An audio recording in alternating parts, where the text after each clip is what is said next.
अपनी बेटी की शादी करने से पहले इन 3 बातों का खास तौर पर ध्यान रखिएगा।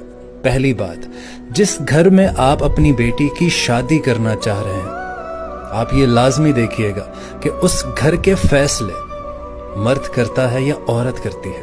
और अगर उस घर के फैसले औरत करती है तो कभी भी अपनी बेटी की शादी उस घर में मत करना। और जिस खानदान में आप शादी करने जा रहे हैं, वहां पर ये लाजमी देख लीजिएगा कि कामयाब शादियों की रेशो क्या है। तलाकी याफ्ता की रेशो ज्यादा तो नहीं है, और अगर तलाकी याफ्ता की रेशो ज्यादा हो तो वहां शादी मत कीजिएगा। और तीसरी बात जो लाजमी आप ध्यान में रखिएगा कि जिस खानदान में आप शादी करना चाह रहे हैं, वहां औरतों की इज्जत की जाती है या नहीं। इन तीनों बातों का आप खास तौर पर ध्यान रखिएगा।